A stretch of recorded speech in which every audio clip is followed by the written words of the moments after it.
Hello students, and welcome back to another course on the Iron Kingdoms with, of course, me, Professor Castor. We've gotten to the sections of Warbeast and Warjax, of Circle, Orboros, and Kodor, respectively.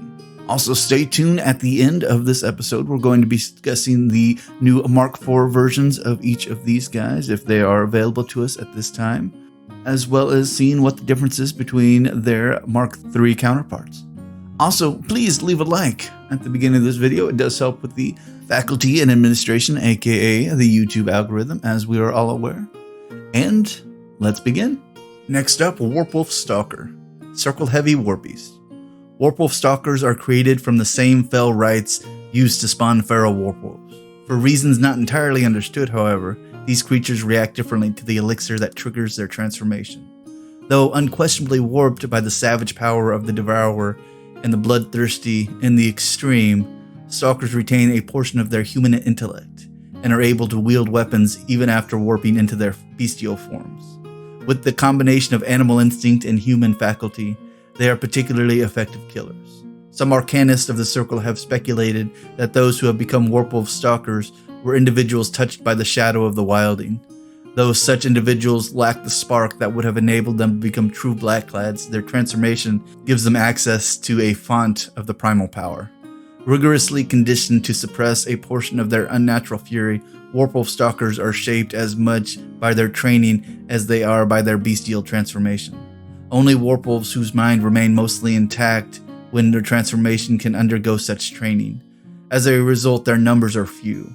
Those stealthy killers taught to fight with greatswords accompanied by a vanguard of Circle armies and are suited to prowl a forest of Amoran, they stalk their quarry quietly from the dense foliage, even as the rage builds and threatens to grow out of control.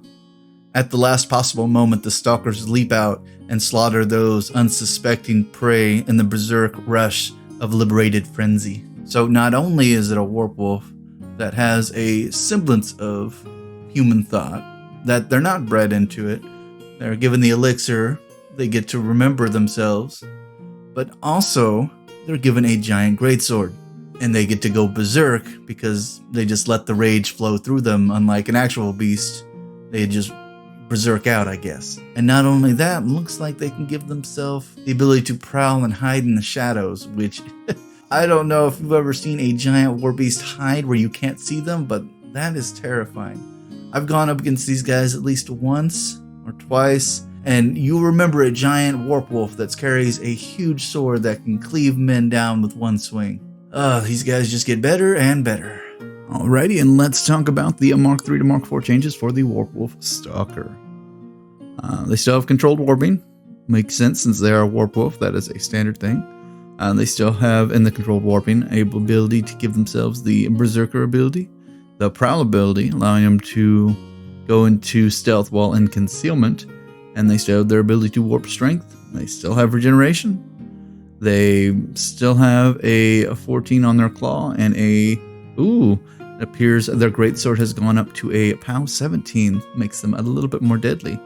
Also, their mat has increased by 1, making them on par with most of the other Warbeast and Warjax at this time. And they are still given a lightning strike, which allows them to, at the end of an action of destroying something, they get to move again, or sprint rather. So all in all, these guys are actually a little bit better than their Mark III cousins because of the increased mat and the increased strength of their greatsword.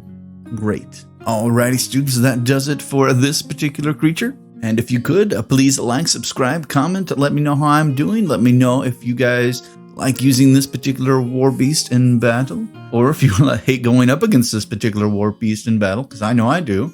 And your homework is please tell your friends and fellow gamers about this particular YouTube series, because we would love to increase the class size and, of course, keep all this train rolling. And as always, class dismissed.